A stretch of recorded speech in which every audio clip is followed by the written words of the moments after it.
Tech & Co. Le débrief de la tech. Alors imaginez, vous êtes dans un aéroport, vous changez de terminal. Aujourd'hui, vous êtes obligé d'attendre votre bus qui arrive au moment où il veut bien arriver, avec les embouteillages, etc. Demain, vous aurez des navettes comme ça qui arriveront. Il n'y aura personne à l'intérieur. Tout sera régulé, donc pas d'embouteillage. Tout sera réglé à la minute près. Tout sera évidemment en sécurité. Et ces navettes autonomes, on commence à en avoir. Alors, la plupart du temps sur des routes privées, mais demain, ça va bouger. Il y en aura partout. Et sans doute que les navettes autonomes arriveront bien avant les véhicules pour particuliers autonomes, parce que c'est quelque chose qui est déjà en expérimentation depuis pas mal d'années. Patricia Villoslada, bonsoir. Bonsoir. Vous êtes directrice des systèmes de transport autonome chez Transdev. Jean-François Argence, bonsoir, directeur des nouvelles mobilités chez LOR. Avec Patricia Villoslada et Jean-François Argence, on va évoquer donc cette association entre Mobileye, Transdev STA et le groupe LOR pour lancer et aussi aller sur ce marché de la navette autonome. Patricia, rebonsoir, merci d'être là ce soir. Vous représentez donc Transdev. Peut-être un mot sur Transdev avant qu'on rentre dans le détail de cette association, s'il vous plaît. Oui, donc Transdev est un opérateur de transport public, donc français, mais pressant. Mais avec des personnes à l'intérieur. Avec des personnes, des bus. Qui conduisent, voilà. Et donc, on voit souvent écrit Transdev derrière. Ouais.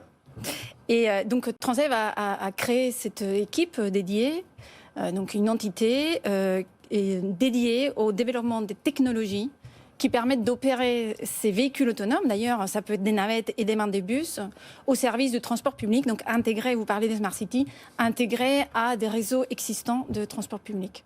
Alors, vous avez parlé effectivement des navettes Navia. Nous, on a opéré des navettes Navia, on a opéré beaucoup aussi les collègues d'Easy Mile.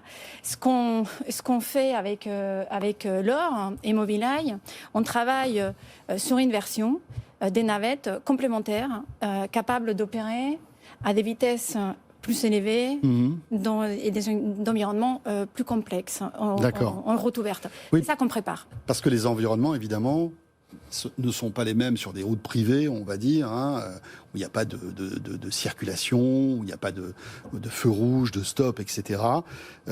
Et donc, ce qui est intéressant, c'est que vous vous associez donc avec Mobileye et le groupe LOR pour fabriquer, en quelque sorte, penser le bus de demain. C'est-à-dire qu'à terme, vous imaginez avoir des bus sans chauffeur, c'est ça? Alors, initialement, c'est des navettes. Ces navettes sont là pour des services complémentaires. Exemple, qui pourrait faire quoi, par exemple?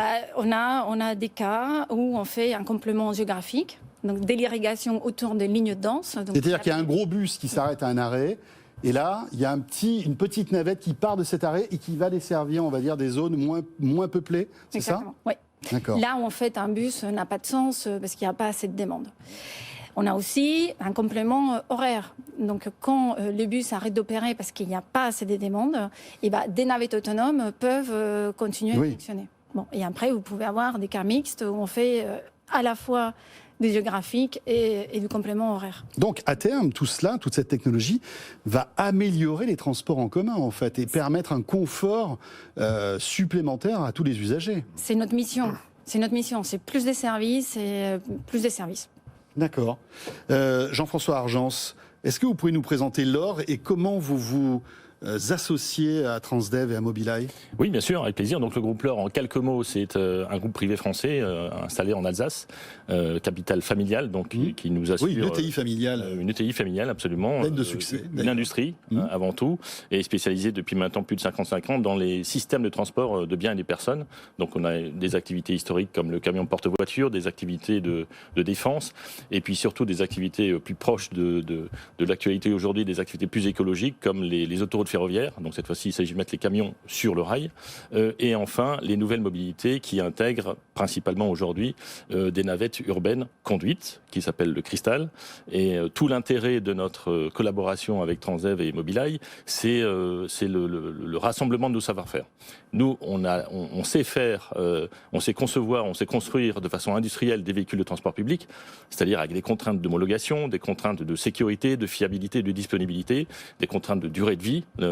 Navette urbaine, c'est comme un bus, hein, c'est des véhicules très partagés, très sollicités. Donc ça, c'est le cœur de notre savoir-faire. Ils sont robustes, bien sûr. Voilà. Et notre rencontre, la première avec Transdev, ça a été de nous dire, on a chacun un savoir-faire et chacun va surtout rester dans son savoir-faire de façon à pouvoir proposer une solution complète. Parce que, je le répète souvent, dans navette urbaine, dans navette autonome, l'autonomie c'est certes ce qui intéresse beaucoup, mais il y a aussi navette. Donc la navette c'est le cœur, ce qui permet notamment aux opérateurs comme Transdev d'opérer, d'exploiter en sécurité, d'assurer des vitesses commerciales élevées. Hein, le e-Crystal, ça va commencer à 30 km/h. Pour nous, il s'agit vraiment d'être associé avec un opérateur, c'est-à-dire quelqu'un qui va exploiter, qui va transporter les passagers. Mais alors, ce e-Crystal, il existe déjà ou pas? Alors, la version Crystal conduite existe déjà. On a aujourd'hui en France plusieurs premières références. Alors, c'est une petite navette pour qu'on la décrive. Hein. C'est une petite navette. C'est des images, avec énormément de baies vitrées. Enfin, on a l'impression vraiment d'être très transparente. Voilà. Et avec une bouille sympathique. Voilà. Écoutez, c'est très généralement, c'est ce qu'on dit, qu'il y a une bouille sympathique et avec une notion d'appropriation très facile. La plupart des passagers, ils se sentent à l'aise. On voit tout de suite qu'il se passe des choses sur le plan même social. C'est assez intéressant, ce petit environnement, mais qui est à la fois aussi très capacitaire, puisqu'un Crystal, il peut quand même transporter beaucoup de passagers. Alors, je ne vais pas trop parler du Crystal conduit, mais voilà, avec cette particularité de pouvoir s'atteler les uns aux autres. Ce qui est important, c'est qu'aujourd'hui, on les produit en série. On va les déployer à partir de cet été.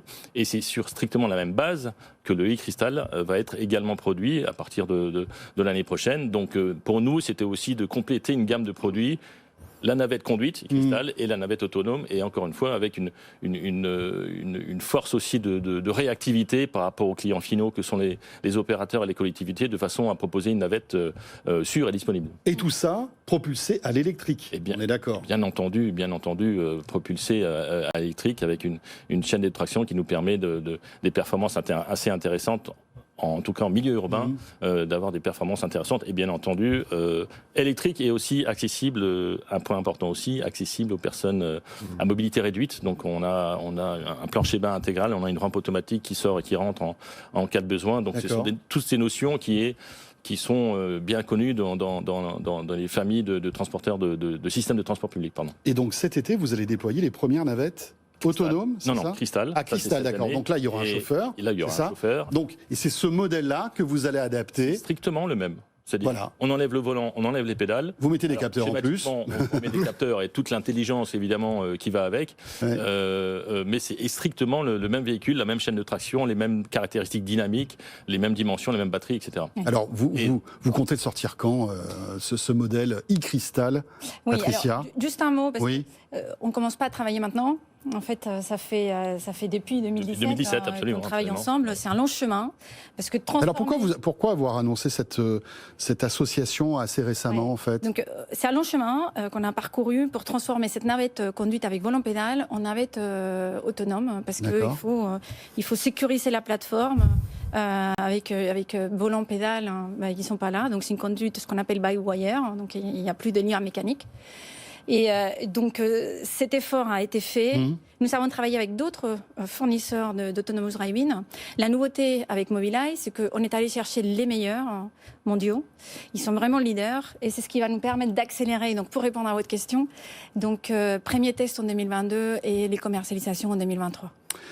2023. On pourra peut-être rouler dans les premières navettes autonomes Mobileye. Et rappelons que Mobileye, eux, leur spécialité, c'est justement tout l'aspect autonome du véhicule. Voilà, c'est eux qui installent les capteurs, qui apportent les algorithmes, etc.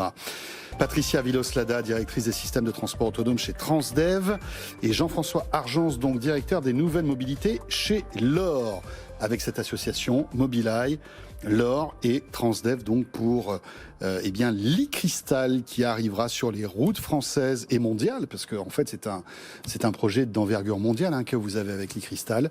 Et cet e-Crystal est une petite navette, on rentre dedans. Et en 2023, il n'y aura plus de chauffeur. Elle se pilotera toute seule. Donc ça, c'est la première étape. Je le disais, 2023, Patricia. Mais aujourd'hui, même si votre voiture était prête, vous ne pourriez pas la mettre en service. On est d'accord? Parce que l'exploitation commerciale, vous voulez dire, parce que en fait, la législation ne permet pas aujourd'hui d'utiliser ce type de véhicule. On est d'accord? On est d'accord. Est-ce que c'est un problème pour vous ou pas? Ou est-ce que vous poussez le gouvernement, les pouvoirs publics à accélérer là-dessus? Alors, là-dessus, avec Jean-François, on partage un certain point de vue. C'est que nous collaborons beaucoup avec les services de l'État Oui. pour construire la législation de l'EMA. Donc sur la plateforme mécanique, parce qu'il y a beaucoup de critères sur le véhicule en lui-même, et sur l'autonomous driving, sur la conduite autonome. La difficulté, c'est de démontrer qu'on est sûr, sécuritaire, tout le temps. Et la méthodologie pour le démontrer, eh ben, ça, il faut encore travailler. Donc, moi, C'est-à-dire qu'on ne sait pas, excusez-moi, je vous coupe, hein, on ne sait pas comment on peut certifier le bon fonctionnement d'un véhicule autonome aujourd'hui. On est en train de le construire. Jean-François Argens, chez L'Or, donc, vous fabriquez des gros véhicules. On est d'accord aussi. Et vous parliez tout à l'heure de ces systèmes ferroviaires autonomes. Non, ils ne sont pas autonomes. Ah non, pas autonomes. Ils sont pas encore autonomes. Mais c'était justement la question que j'allais vous poser. Est-ce qu'on peut demain imaginer transposer tout le savoir-faire et tout ce que vous êtes en train d'acquérir pour des transports, on va dire, lourds, qui pourraient devenir autonomes? Alors, si on parle de transport ferroviaire, il y a des grands industriels, notamment français, qui travaillent déjà le sujet, bien entendu, de solutions. Donc c'est un train sans sans doute des simplifications, conducteur, parce que le train il est guidé par ses rails, oui. Donc il y a déjà beaucoup moins il faut qu'il s'arrête et qu'il reparte au bon endroit. Et voilà. Il tractionne, il freine, c'est à peu près tout ce qu'il peut faire. Donc on peut penser que pour la solution de l'autonomie, c'est plus simple. Et pour les camions, par exemple. Pour les camions, oui, c'est des choses qui... Mais vous y pensez? Vous y réfléchissez? Bien entendu, oui, on y réfléchit, notamment sur notre activité de défense, absolument. De défense, d'accord. Donc là, pour l'aspect plutôt militaire, c'est ça? Oui, c'est ça, absolument. Et au sein du département Nouvelle Mobilité, qui n'est pas récent, hein, peut-être pour contextualiser, L'Or a développé des tramways sur pneus, ceux qui circulent ici dans la région parisienne, hein, les lignes T5, T6, a co-développé avec d'autres grands constructeurs des solutions, le Val de nouvelle génération par exemple, le tram-train également de la région parisienne. Donc on a cette expérience chez nous depuis maintenant 25 ans. Et effectivement, dans la gamme, aujourd'hui, on se concentre sur toutes nos énergies sont sur nos cristals et les cristals, mais bien entendu, on ne s'interdit pas de penser à des solutions plus capacitaires, très clairement. Peut-être la différence essentielle entre un véhicule particulier et un véhicule de transport public, dans les solutions autonomes, c'est la question un peu essentielle, c'est comment on assure la redondance. La redondance, que disait Olivier, dans un véhicule conduit, la redondance, c'est l'humain qui est derrière son volant et ses pédales. C'est ça. Nous, dans nos navettes urbaines, bien entendu, il n'y a pas de conduite. Oui, il n'y a pas un chauffeur qui sortira du chapeau. Je parle de voilà, c'est gigantesque. Et là, je ne parle que du coup de notre savoir-faire sur la plateforme elle-même. Donc nous, on a développé des solutions de redondance, et c'est pareil pour la solution de l'intelligence qui est embarquée. Donc c'est une des différences assez compréhensibles. Patricia, donc ce petit véhicule autonome que vous êtes en train de développer avec Transdev et avec L'Or, et Mobileye, 2023, vous comptez en mettre combien sur le territoire, par exemple?